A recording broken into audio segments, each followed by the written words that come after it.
Sounding great, Paz. I think on the last chords that Charles does, there shouldn't be piano anyway. There shouldn't what? On the very last do do do do, it should be just guitar. So don't worry too much about the timing. I didn't play it on that one. I know. Oh. That's why I was just saying, like, don't play it. But I didn't. I know. Oh, okay. But I thought you were. I thought you were I thought you didn't play it because you were unsure No, of the timing. I remember. I remember Okay, cool. not to play it. Yeah, we'll play it. We could keep saying that. Don't play it. I didn't play it. No, Yeah, but don't play it. I know, but just don't play it. But Just I didn't make sure play you didn't play it. I know, but just don't. You know that thing you did? Do that, but just don't do. Don't do that, but do that. Yeah. Don't do the thing you didn't do, but do the thing you did. Never do that again.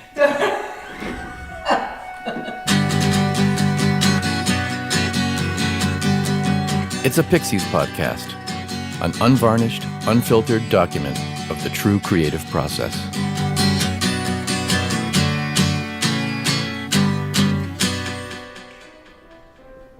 Episode 7, Dreamland Diaries, Days 13 and 14. Almost 2 weeks into a 3-week session at Dreamland Studios near Woodstock, New York, the Pixies are working at an impressively fast pace on their 7th album, Beneath the Eyrie. This snowy mid-December morning finds Paz Lenchantin overdubbing her bass guitar to 3 freshly recorded backing tracks: Silver Bullet, Bird of Prey, currently known as Rocco, and Sweet Relief. Here we go, girls!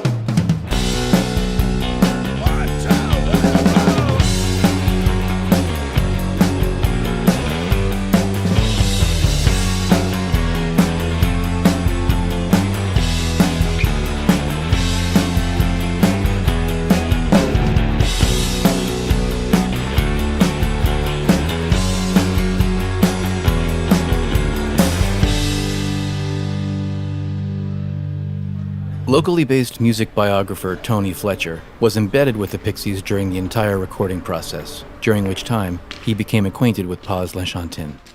Paz will forever be the new member of the Pixies, but she's treated by Charles, Joey and David as every bit their equal.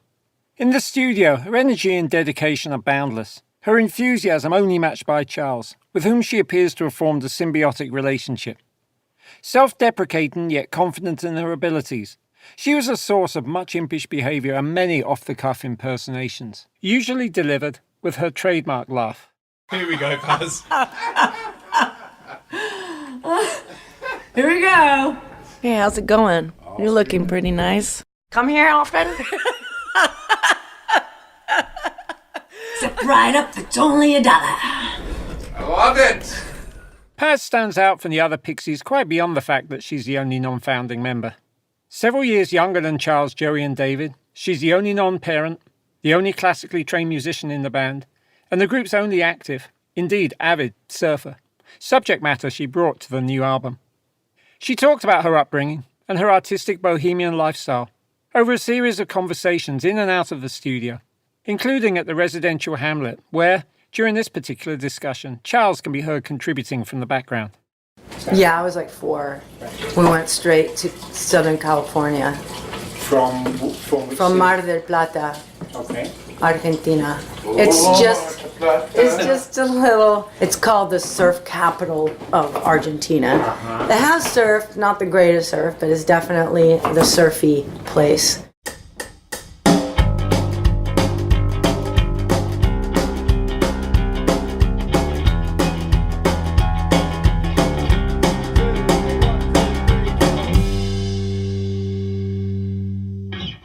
That's really good. What else we got? What else you got? What else you got for me? I was a closet bass player. Second I left high school, I'm like, Out of the closet. yeah, out of the closet into a recording studio.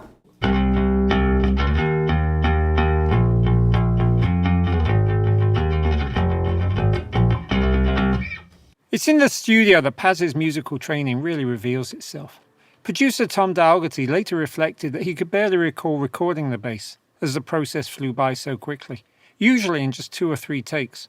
Even on those occasions where he suggested changes, they were adapted immediately, as on Silver Bullet. Show me how you play the riff.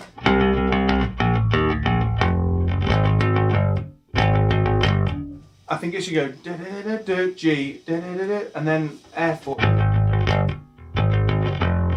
Yeah, it's an F on the second time. Oh, okay, I didn't know that. Yeah, check it out, yeah.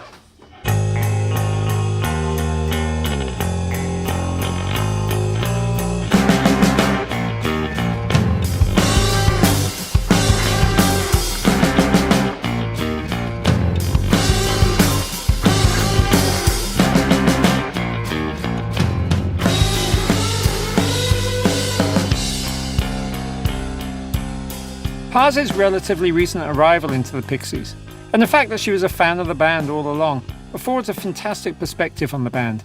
It's something she's certainly aware of, given that she raised it in a phone conversation after the album was completed. A big difference between, I think, me and them is that I've been looking to be in a band like the Pixies all my life, and where they've been in the Pixies all their life. You know? And now you're the person who had the connection to begin with, because you invited her into the Martinis. Yeah. We were looking for a bass player for this tour, and someone gave me her name, and it's like, wow, okay. Called her up, she was great, and that was it. When we were trying out for new bass players, I totally forgot. I kind of forgot about Paz a bit.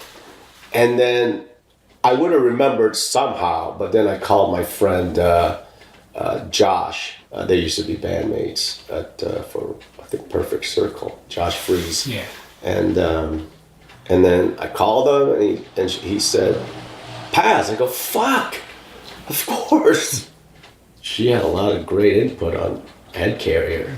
She was such a joy to work with that I told Charles, we better she's part of the damn band. We better get on board. Like, legit, Because she was not in the band for so long, but knew the band very well in terms of like the music and everything. And so she kind of understands the band, like maybe even a little more than the band understands the band. Like she's got some sort of take on it. And so it seems like that informs whatever it is that she's contributing, whether it's playing or writing or an idea about something, whatever. Her instinct is sort of like, oh yeah. Whoa! Sounds good. Paz!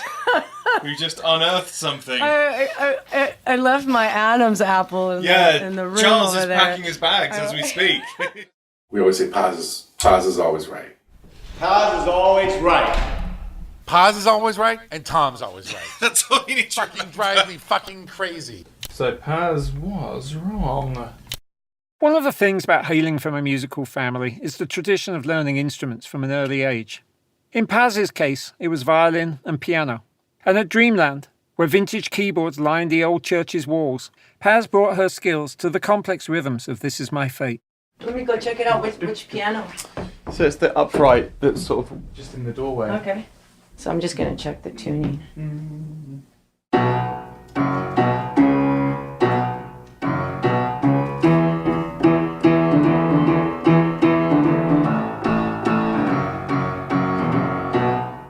Piano playing runs deep in Paz's family.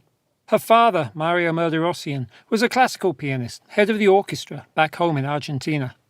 Her mother was timpanist in the same orchestra and also a pianist. My mother had me in her lap, so I was 2 years old. She would practice because she had to take care of me and practice at the same time. So she would just put me in her lap and she would practice. Mario is no stranger to the Pixies fans, having been cast, by Paz of course, hamming it up, silent movie style, on various upright and grand pianos for the video of the Head Carrier song Classic Masher.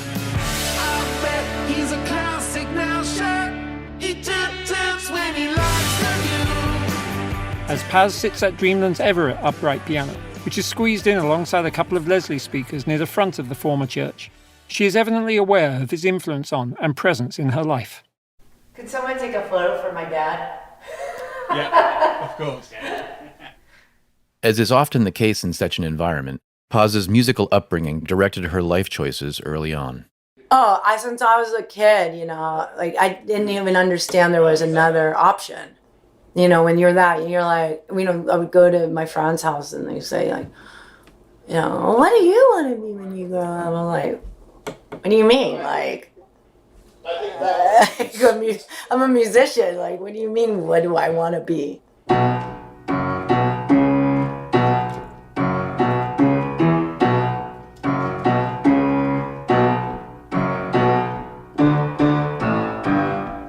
Hello. Hey, can you hear me? Yes. Yeah, what's it like with the mute down? Yeah, I'm gonna do that.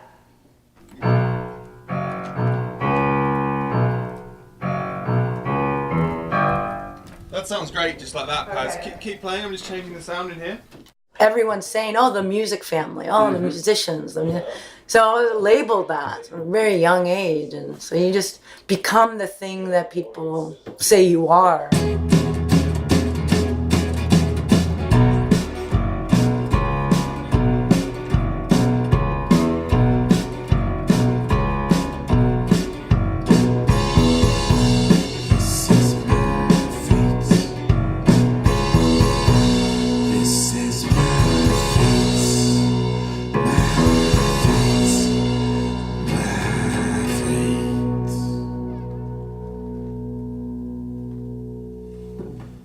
Sounding great, Paz. The cool thing about my parents, I think, differs from maybe the traditional classical parents, is that they were artists listening to, like, their record collections in that field were very interesting, more like esoteric classical music records, like Bartok or Mendelssohn, and they had way more abstract. John Cage. At Dreamland Studios this December day, that more abstract influence, the likes of John Cage, makes itself known as Paz initiates what sound like mere musical doodles.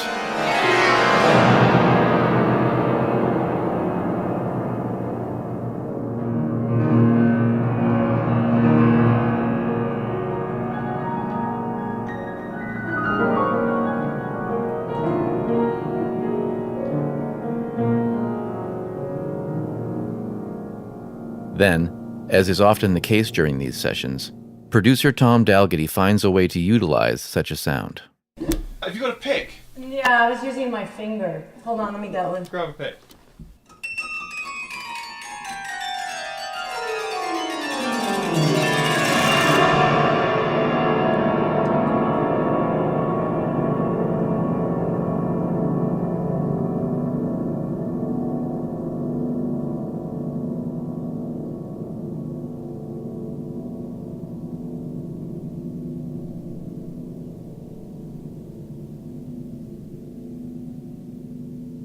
Oh yeah. It's a cool sound and it just keeps going. It's like, whoa. Minutes later, what started out as a mere musical tangent has found its way onto the finished version of This Is My Fate in pole position. So Paz, what about this? New intro.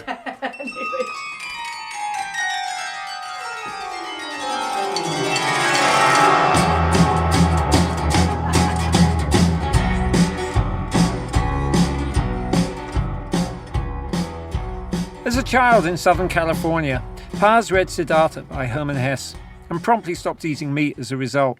Now, that's not necessarily a popular move when your family is Argentinian and steak is the staple diet, and she admits it caused some run-ins with her parents.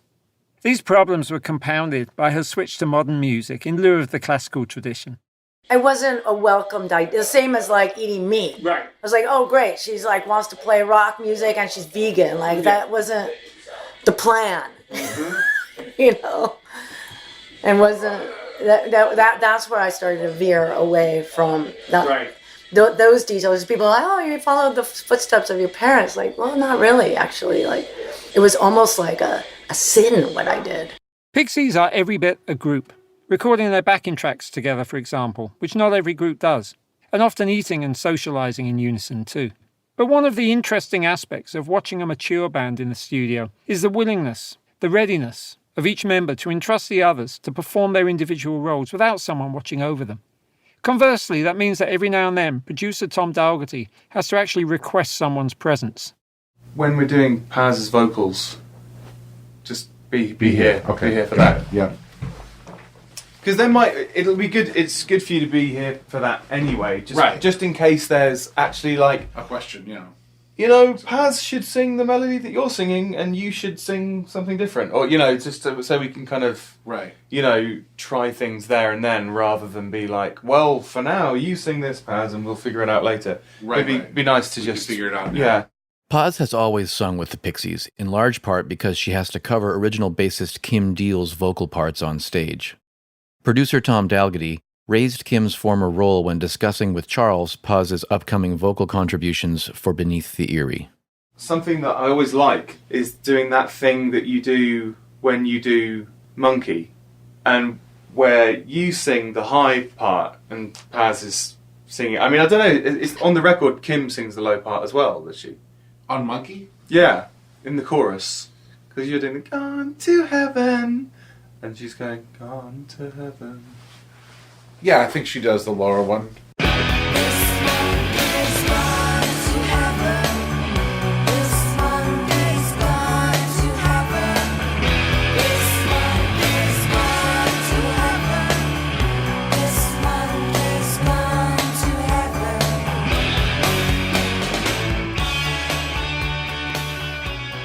I just thought it's a fun thing to do, getting your voice into that more strained register and having Paz being really... For which song? I don't know, just as a general kind of, should we do that a few times? Yeah, sounds good. Just to be... just to twist things a bit, rather than it being like, here's the man and here's the lovely woman on the top. You know, totally, like maybe try and, you know, fuck around with that a bit more. It's worth stopping to acknowledge that Paz was in middle school when Kim first joined Charles and Joey and the Pixies, which made her the perfect age when you think about it to discover the group once it started releasing records. Her own musical journey has included membership of groups like A Perfect Circle, Swan, and the Entrance Band, and performances on record and in concert with a rich tapestry of other artists. But when I asked her if she could sum up that journey, she preferred not to analyse. Sometimes I go like, I have no idea. Like, I have no idea, like, how I got anywhere. You know, you just kind of walk forward. I really enjoy when things that drive me instead of me driving it. So you just have to have a drive, you know, and you just pull forward from that drive and you don't question it. You just go like, oh yeah, like, I'm kind of taking the passenger seat here, and I'm being driven by something. And I don't question it. Whoa!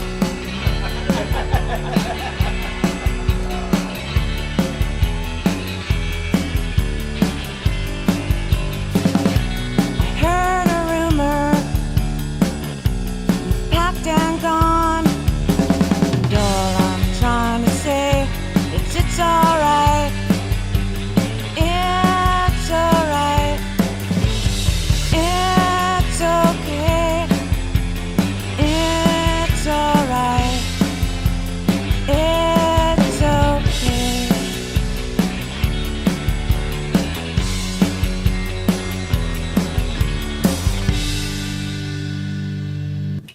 Oh yeah. This is going to sound great, Paz. The first time I heard from Joey was in the 90s, 97 or something. He had a side project called the Martinis with his wife, and he needed a bass player. I didn't call him and say, hey, do you need a bass player for the Pixies? You know, I don't know how things happen. It was kind of like, oh, somehow these energies meet. Do you want to do one more? Okay, yeah, sure. I think Charles is saying something. at the top in the middle of Joey's stormy thing, just somewhere down there Yeah. in the chaos, you should just speak something like, I got something to tell you and I want you to hear me out. Okay, at what point? Right at the top there, right? But Okay. it's going crazy. It's not like, you know, all right. not sung, just like All right, Yeah. I'll give it a try, Charles, just for Okay. you. Got something to say, man. Just want you to hear me out.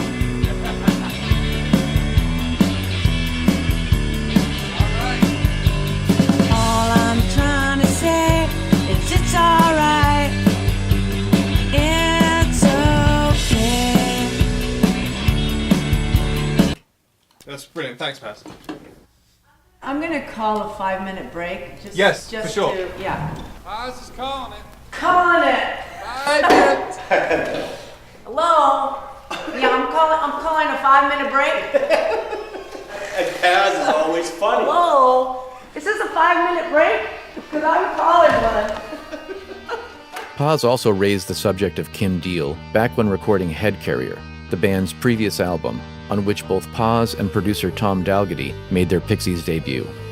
Kim was the subject matter of a lyric written by Charles at Paz's request to a piece of music that she composed. All I Think About Now would become Paz's first Pixies lead vocal and official co-write.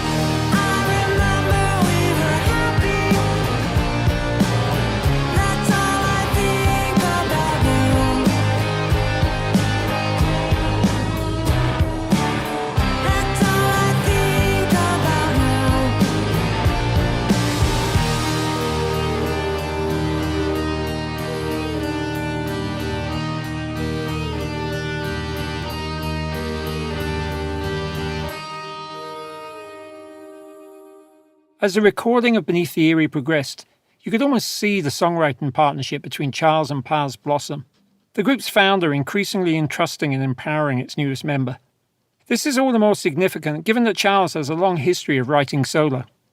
It's hard to write songs with other people sometimes, you know what I mean, because you get really proprietary. I write with a friend of mine down in New York once in a while. So I've learned a lot from writing with him about being collaborative.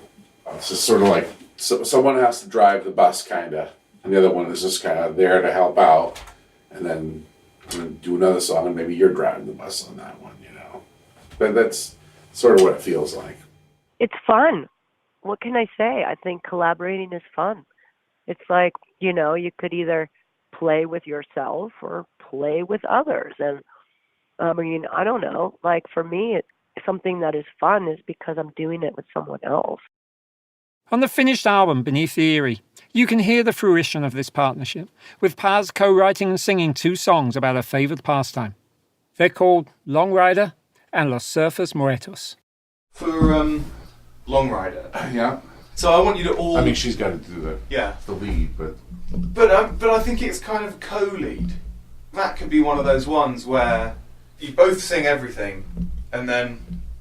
Put her in the front chariot. Yeah. I mean, you know, on the lead vocal, and then just kind of like we often do with me. Yeah. You know what I mean? And then we're just saying, well, which lines also work with Paz? You know, how to do that, and just see how many of the lines you sound good with her. Yeah. With her kind of leading the, because I think that she needs to lead the charge slightly. Yeah. Because it's her story. The themes of Long Rider and Los Surfers Muertos interweave, which is part of the reason they sit next to each other on Beneath the Eyrie. Both revolve in large part around a specific surfer, as Paz explains on different occasions in the studio. He mentioned to me, like, what was your friend's name? Like, oh, that's such a pretty name for a song, you know? My friend Desiree passed away surfing at the county line. Oh, wow, okay. So it was so we brought her out of the ocean and into some words. Yeah.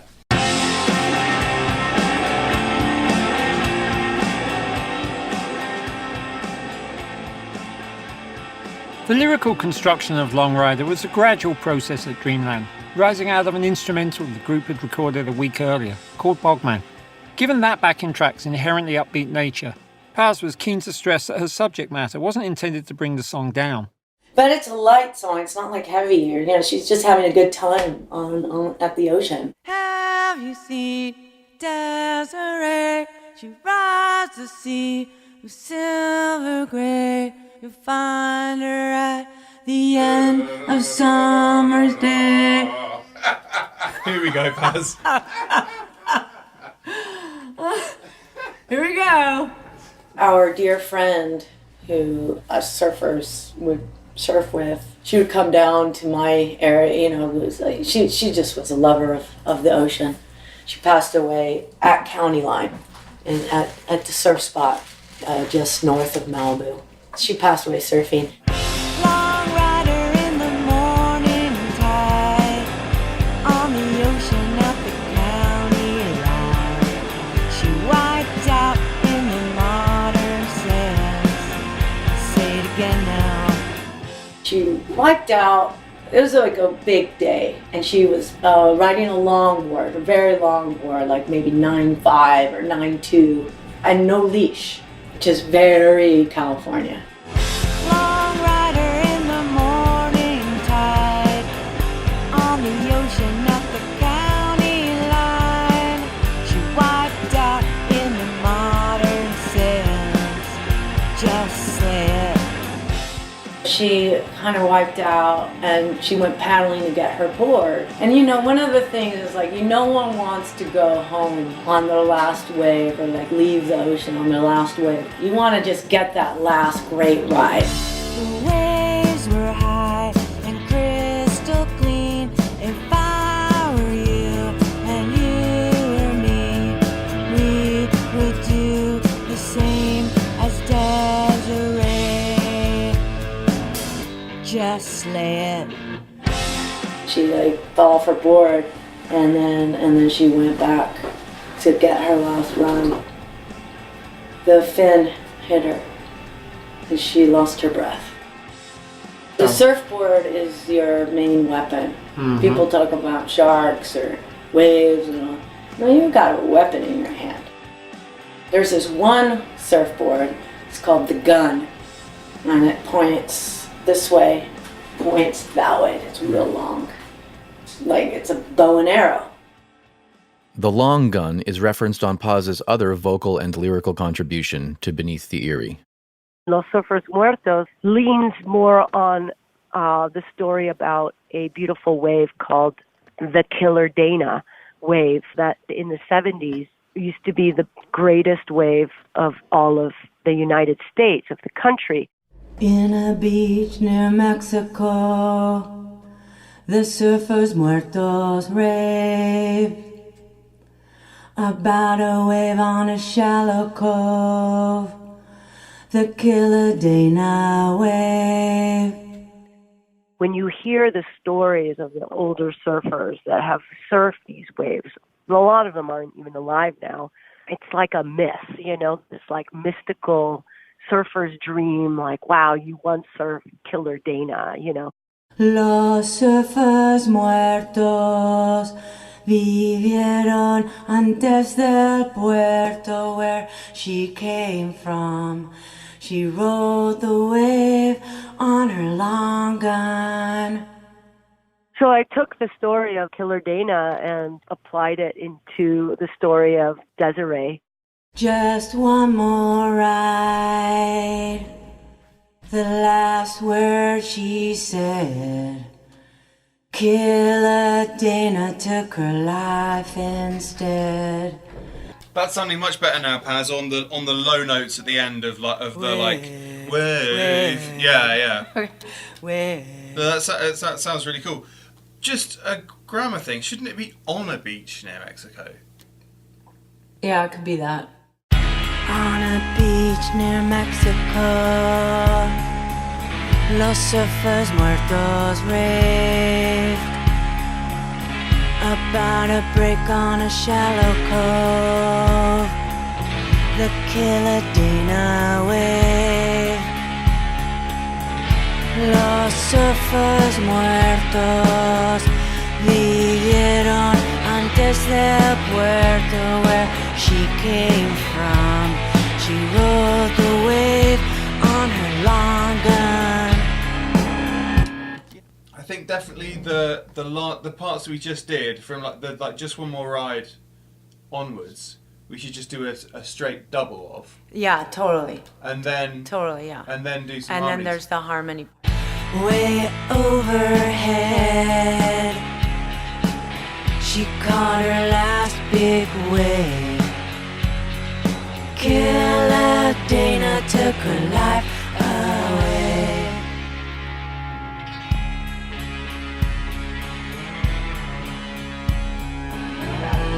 Beach Boys cover. Which Beach I'm Boys trying to remember the name of it, but it's like with a horse that's like... Surf's Up. Yeah, Surf's Up. Yeah. I thought it was called that, but I'm like, I didn't want to say the wrong thing. But this song reminds me of that cover. Yeah. As the Pixies finish up 2 solid weeks of work, everyone agrees to take the Saturday off. Tom is confident that even with just 6 full days left, he can complete the recording process in ample time, as he explains to Charles at the end of day 14. Next week is all about just reviewing, listening. Oh, can we do that bit better? Can Joey do a better line there? Should there be some crazy drum fills there? You know, we've got a very kind of we've got a good amount of time to do that. So I'll probably do monitor mixes at the beginning or the middle of next week. Tom will use his day off to see the band with which he's just received 2 Grammy nominations, Ghost, headline an arena show in New York City. Paz will take the opportunity to visit a local spa and see her friends Black Lips play in nearby Kingston. And Charles, the only band member to live in driving distance, will go home. Christmas, after all, is approaching.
Next week, it's a Pixies Podcast Episode 8.